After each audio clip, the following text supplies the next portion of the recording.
Yes, sir.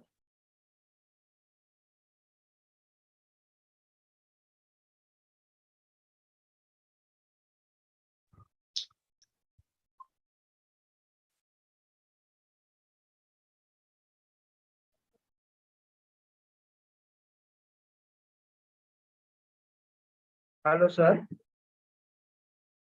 Yes, sir. Sir मैं आपको countdown दूंगा अभी Sorry, मैं अभी आपको काउंटडाउन दूंगा उसके बाद से स्टार्ट करना है सतीश सर को थोड़ा टाइम लगेगा I don't understand. Can you speak in English? You want me to wait for the countdown? Okay sir Hello? Yes sir I give us countdown Yeah. In 1 or 2 minutes ठीक है Okay. Right.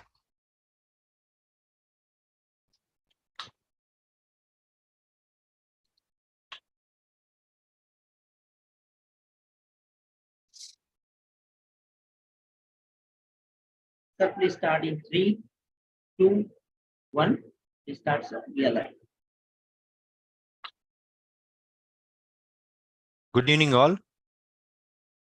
Welcome to today's Clear Talk meet. First of all, I'd like to thank Zydus Pharma for giving me an opportunity to talk on this Clear Talk meet. The topic for today's webinar meet is Bemdac acid. So through the lenses of clear outcomes trial, this is the latest outcome trial of this clear study group for bemdac acid. So let us see what is the latest advances in bemdac acid. As you all know, bemdac acid is a very effective novel lipid lowering drug in addition to statin. So let us see how it helps us. As we know, each 1 millimeter per liter of reduction of LDL cholesterol, that is 1 millimole per liter is equivalent to almost 38.7 milligram percentage of LDL cholesterol decrease. It gives more cardiovascular event reductions and depends on the number of events in the trial and the comorbid conditions as well. If you see in this chart, as we see the number of trial years in trial 1, 2, 3 to 5 and more than 6, the percentage reduction in risk when you reduce the LDL cholesterol by 1 millimoles per liter is in, if you see in the first year it is 11% risk reduction, it increases to 24% and 33, and if when it's more than 6 years, almost 36% reduction in the risk of cardiovascular events. This is an additive effect of bemdac acid. So if you see uh, the LDL cholesterol levels in millimoles, if you see from here 1.8, 2.6 up to 5, and depending on the comorbid conditions, like a patient has cardiovascular disease along with diabetes, cardiovascular disease along with metabolic syndrome or an impaired fasting glucose, and cardiovascular disease without diabetes or metabolic syndrome, and diabetes without cardiovascular disease, and no CVD and no DM. And in each group, if you see, according to the LDL cholesterol levels, the risk of events increases as the LDL cholesterol increases. If you see from 1 to 5 in all groups, it is 10 here. This is a percentage of the composite event points or a 5-year treatment. If you see 10, 62, it is 8, 36. So almost 4 times or 5 times. And the risk is more when you have a LDL cholesterol of for every 1 millimeter change in LDL cholesterol. So this is an important factor we have to consider. So as we all know, dyslipidemia is very common now, and statins are the first line therapy for all of us, where they have a good reduction in LDL cholesterol levels.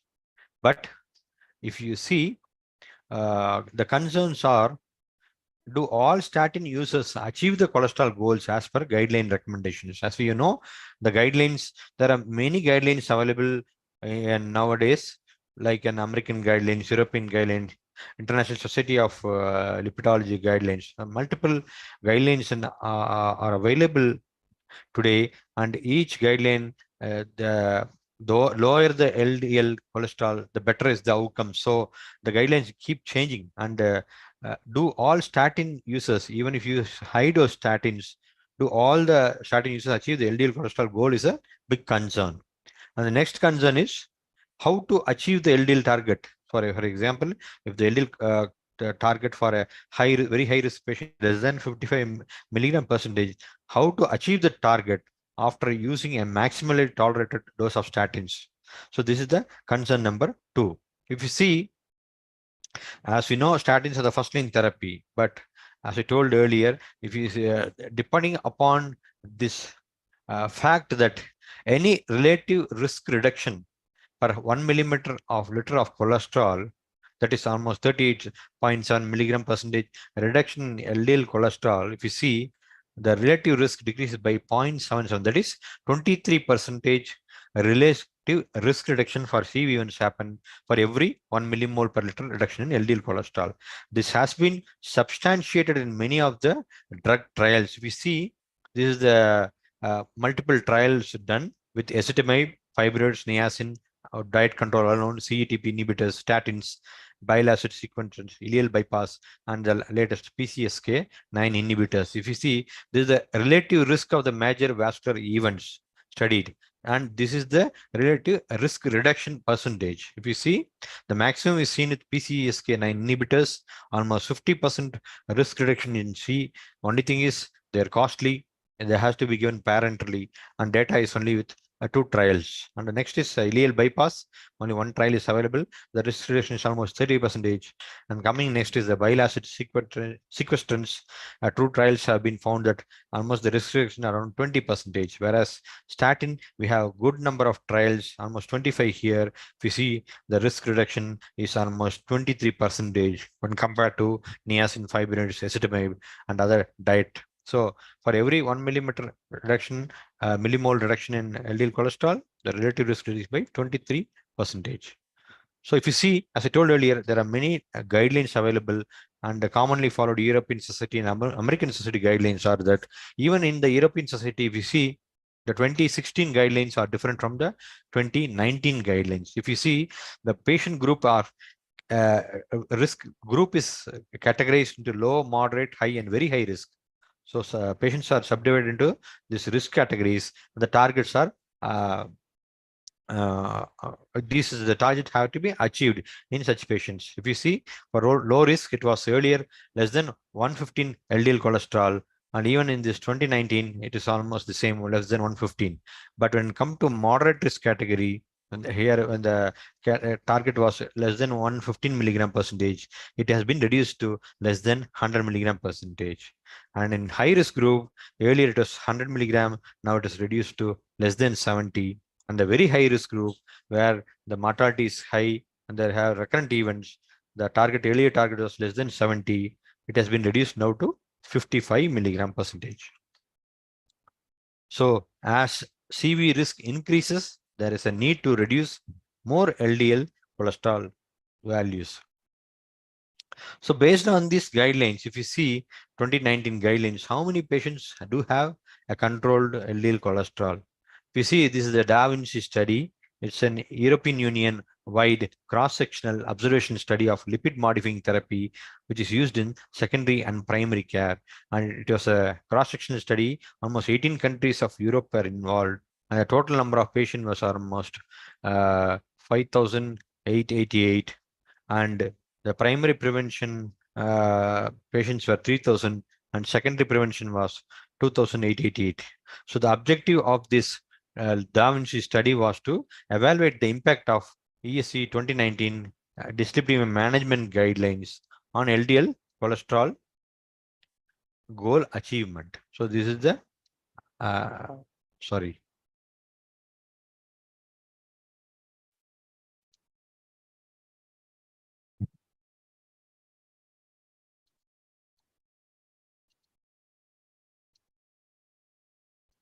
So this is the objective of this trial.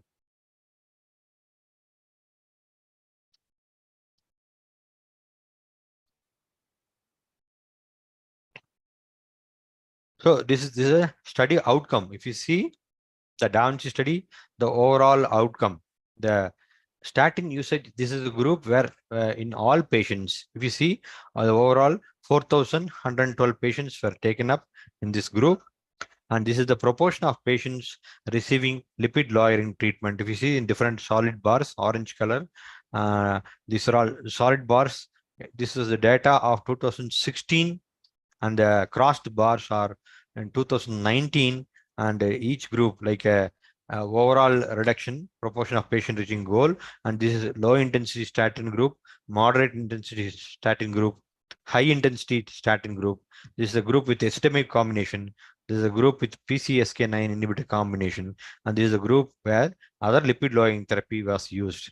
So depending upon the proportion of patients achieving the goal, this has been studied in between 2019 and 2016. And we see the high intensity statin group, almost 27.6 percentage only received a high intensity statin treatment. And the achieving goal of lipid goals was only seen in 30% of the patient. So according to the guidelines, if you see, only 27.6 percentage received the high intensity statin, and only of this 30% achieved the lipid goals with high intensity statin. And if you see in a very high risk group, almost 2013 patients, the study in a very high risk patient, almost the same thing happened. The proportion of patients receiving LLT is 37.5 percentage for high intensity, whereas if you see the goal was reached only in 22 percentage of the patients, even with high intensity statin in this very high risk group, where the recurrent events are very high. So this is the role of bempedoic acid. As you know, statin in a maximally tolerated dose, like 40 milligram of rosuvastatin or an 80 milligram of atorvastatin, which is commonly used in India. If you are not able to achieve the target, then you have to use other alternative drugs like an ezetimibe or bempedoic acid or other PCSK9 inhibitors or bile acid sequestrants. So this is the rationale for these drugs. And as we know, bempedoic acid is the latest entrant into this armamentarium.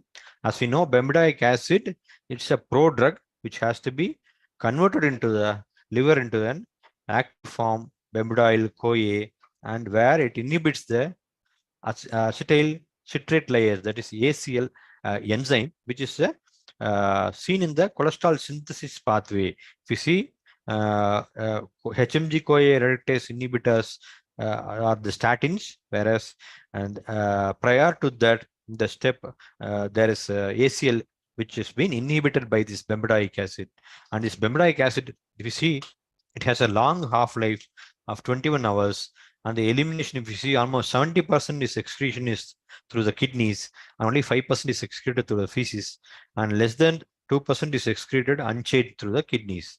So this is the advantage. And if you see what are the challenges with using bempedoic acid is, if you see in renal impairment or hepatic impairment, there's no need for dose adjustment in mild to moderate disease. But only thing is, this drug has been not studied in both end-stage renal or end-stage liver diseases. So if at all, if a patient has been used bempedoic acid, only thing is you have to monitor their serum uric acid, because bempedoic acid in a very minimal percentage patients increases the serum uric acid level by a marginal approximately a mean value of 0.8 milligram percentage. So in such patients, you have to patients who are on bempedoic acid, you have to monitor their serum uric acid. And if any patient who gives a history of prior history of gout, then you have to be more vigilant. And also in patients more than 60 years of age who are taking corticosteroids or fluoroquinolones for any other reason, and if they have renal failure, and if they give a history of a tendon rupture, so these are the patients who have the potential to develop more tendon ruptures, tendinitis. So when you use bempedoic acid, so if there is such patients are there, then you have to warn them of the potential risk of tendon rupture, and to advise the patients to immediately seek medical attention if there are any sign of pain in the tendons or if there is any tendon rupture. So you have to monitor their serum uric acid. And once Such patients, as I told earlier, if the patient is more than 60 years taking steroids or fluoroquinolones, renal failure, history of tendon rupture, then once if tendon rupture occurs to them, you have to discontinue bempedoic acid for uh, you should not use bempedoic acid. And if there is any signs of inflammation of the joint due to gouty arthritis or inflammation, then you have to consider discontinuing bempedoic acid. And in any patient taking simvastatin, a dose of more than 20 milligram, a pravastatin dose of more 40 milligram, you have to avoid the concomitant use of bempedoic acid and consider the lowering the dose or switching the statin. Luckily, we don't in India don't use now simvastatin or pravastatin, so that's not a problem for us now. And in any pregnant women, you have to discontinue bempedoic acid unless the benefits outweigh the risk to the fetus. And during breastfeeding, it is not recommended to use bempedoic acid, so you have to discontinue. These are the few concerns for usage of bempedoic acid. And now let us see what is the clear outcomes trial. This is the um, trial by Stephen Nissen, which is published in the NEJM. This is a cholesterol lowering via bempedoic acid, an ACL inhibiting regime. And the study, this thing was, as stated earlier, bempedoic acid being an ATP citrate lyase inhibitor, it reduces the LDL cholesterol levels. And this is the outcome study where cardiovascular outcomes in statin intolerant patients were studied. And this was published in the as a late breaking clinical trial in the ACC 2023. So now coming to what are the clear outcome trial regarding details regarding this trial. It was a global cardiovascular outcome study of bempedoic acid usage in statin intolerant patients who have elevated LDL cholesterol. So it may be a primary or a secondary prevention patients who have an elevated LDL cholesterol and who are either statin intolerant. Intolerant in the sense they have muscle pains, they have other rhabdomyolysis or anything.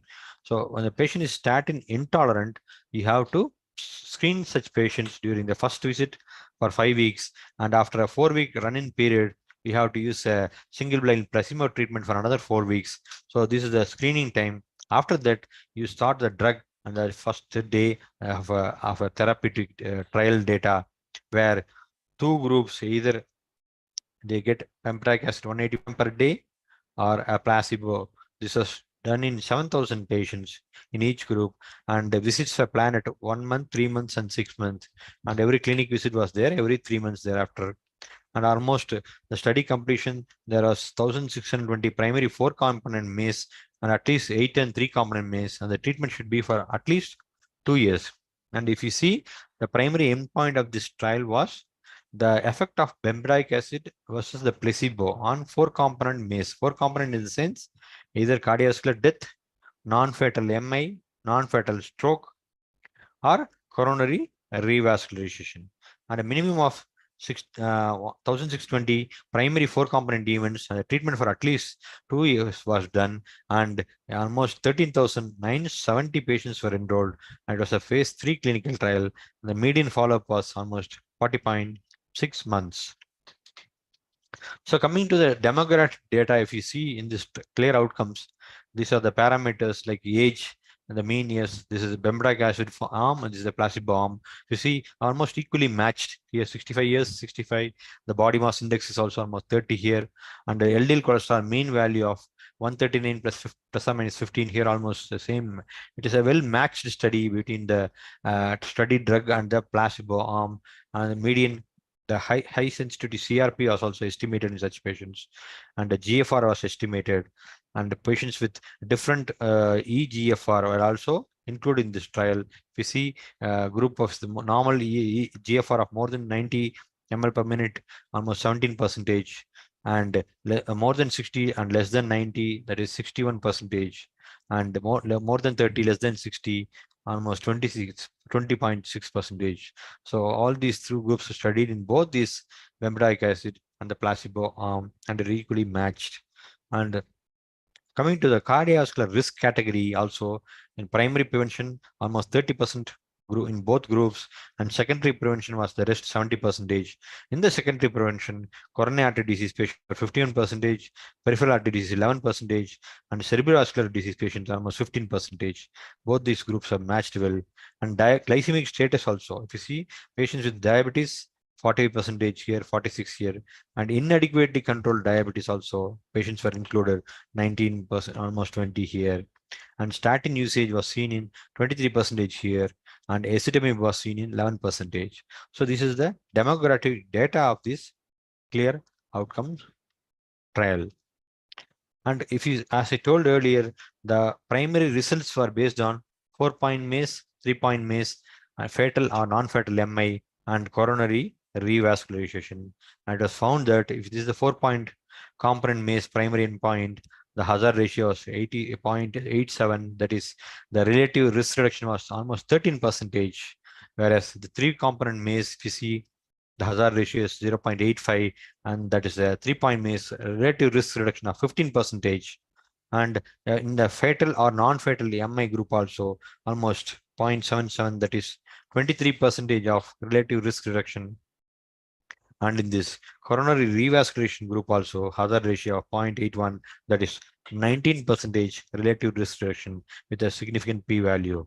So all these four major outcomes, that is found that bempedoic acid fared well when compared to the placebo.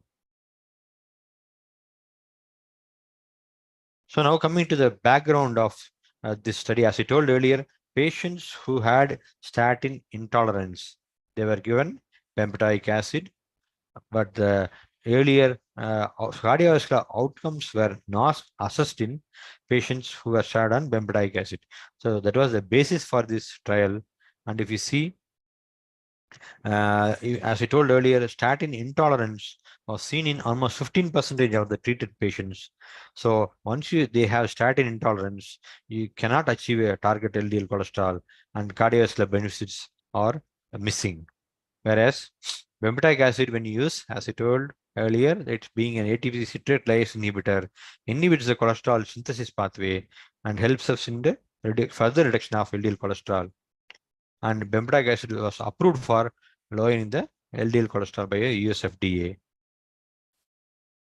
So coming to the primary and key secondary endpoints, as I told, the primary endpoint was 4-component MACE was non-fatal MI, non-fatal stroke, coronary revascularization, and cardiovascular death.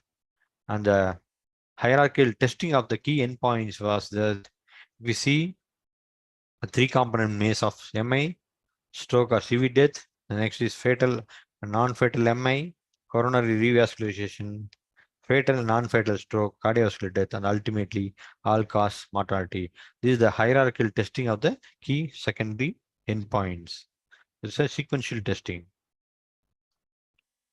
So what are the effect of this trial regimes on the cardiovascular events? When you see a patient with statin intolerance, once they are started with treatment with bempedoic acid, there is a lower risk of 4-component MACE and 3-component MACE, MI, and coronary revascularization was also less. And you see almost 13% reduction in 4-component MACE and almost 15% reduction in 3-component MACE. The incidence of MI decreased by 23%, and coronary revascularization almost decreased in 19% of patients. So overall, bempedoic acid was found to be a useful drug.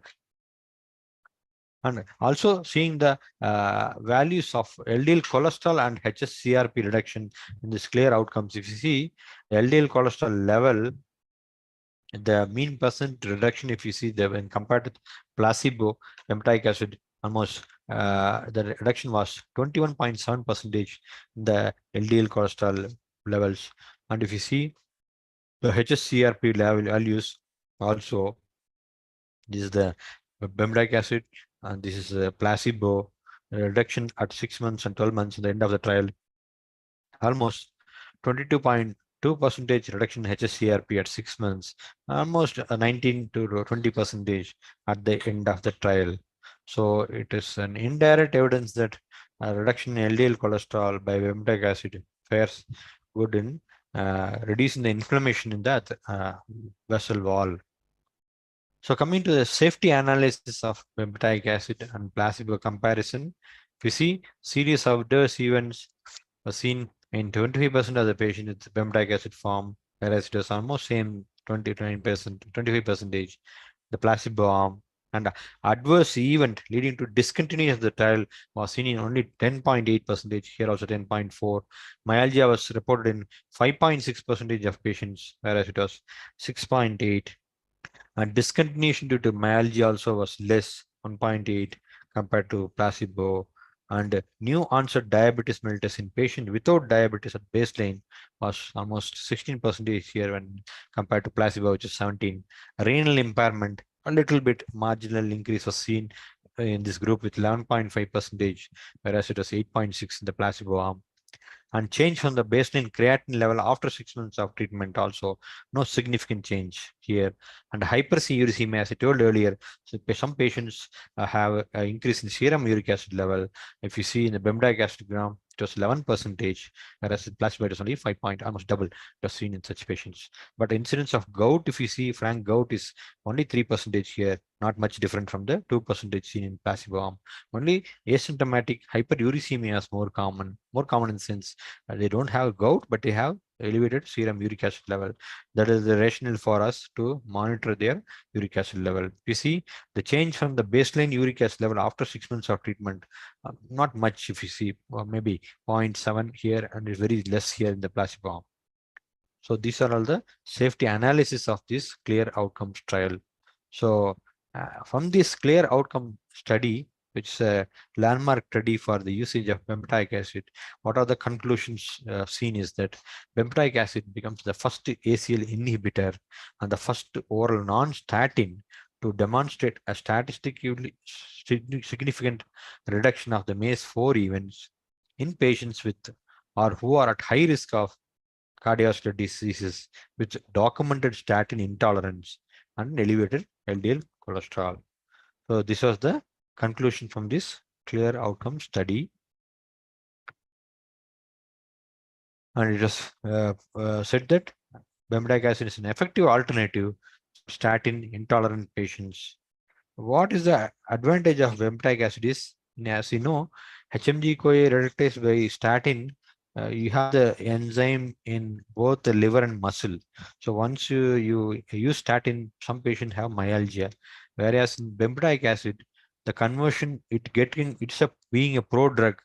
To convert into bempedoyl CoA, you need an very long chain fatty acid acyl CoA enzyme, which is present in the maximum only in the liver, and it's not seen in the muscle. So that is the reason bempedoic acid, when used, the conversion happens in the liver. So selective action only in the liver and the muscle is spared. So that is the reason they don't have much myalgias. So that is how it's an effective alternative in a patient who are statin intolerant. And as I told earlier, it's well tolerated molecule. It was used in a mixed population of both primary and secondary prevention patients who are unable to take or unwilling to take statins for any other reason.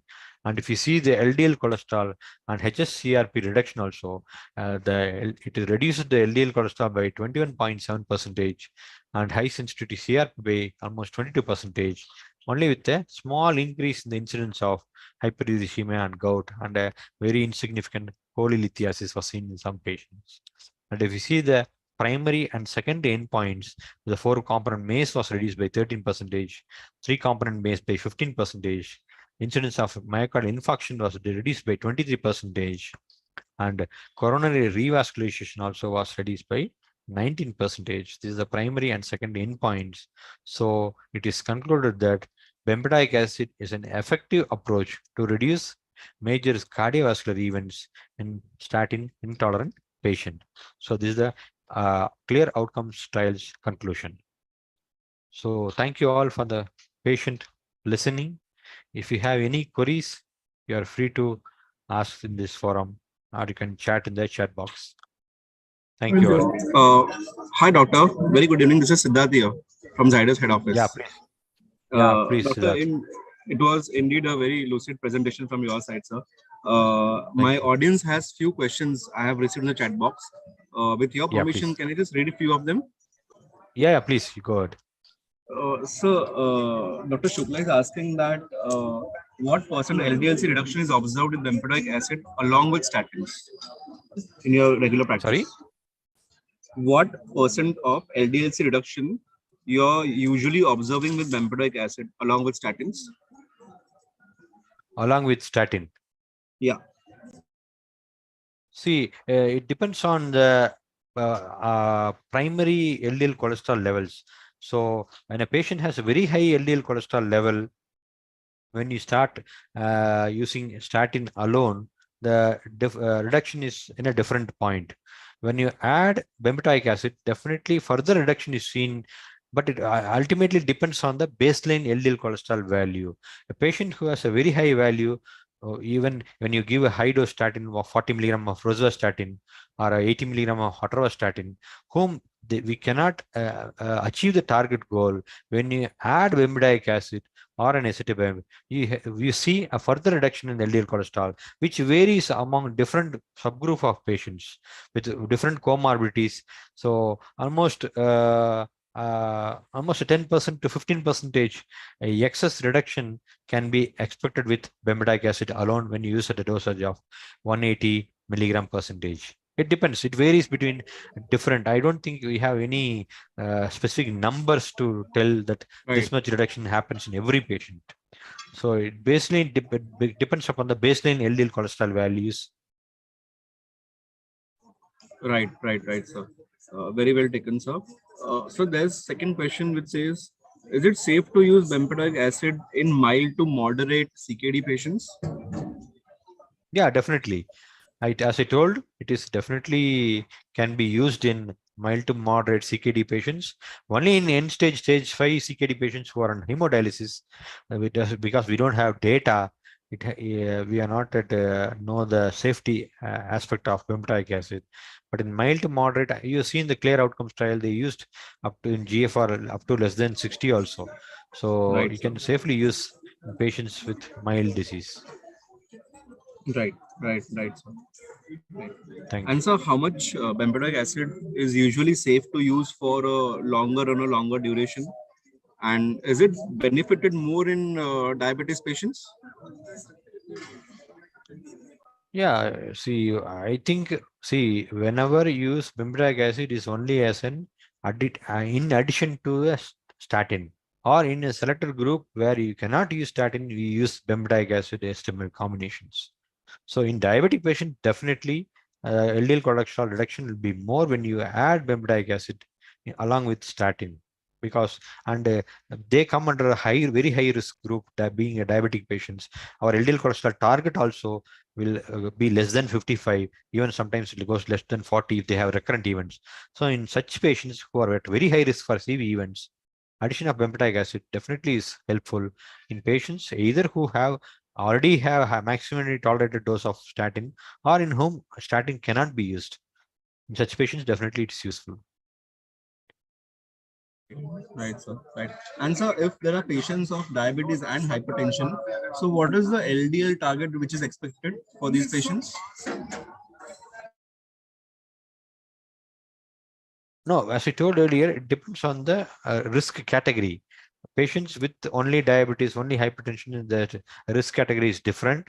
When the patient has other comorbid conditions, like peripheral arterial disease, cerebral vascular disease, or active coronary artery disease, who have CKD, they come under the high. So that is the reason I told we have to categorize them into low risk, moderate risk, high risk, and very high risk group. And depending upon the risk group, you have to add the drug. So in that way, it depends. Hypertension alone is the target is different. Diabetes alone, the target is different. But patients with diabetes are always at high risk. So in diabetic patients, we have to achieve the maximum LDL cholesterol reduction.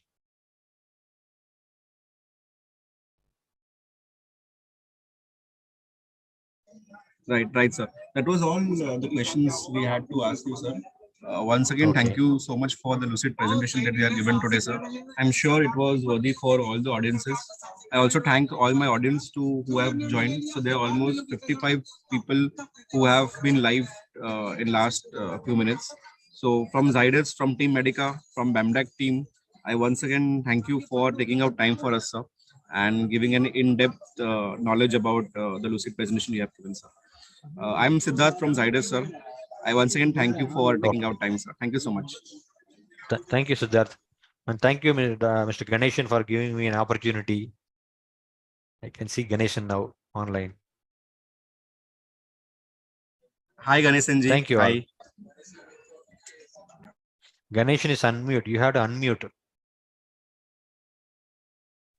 I think Ganeshan, you have to unmute. Ganeshan ji, you need to unmute. Yeah. Yeah. Sorry, sir.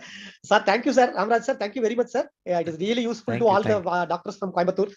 It is a really enjoyable session, sir. It is a meaningful session and enjoyable session. And I take this time to Siddharth ji. Thank you, ji. Thank you very much for joining. Thank you, Siddharth ji. Sir, thank you, sir. I will come and meet you, sir, in hospital.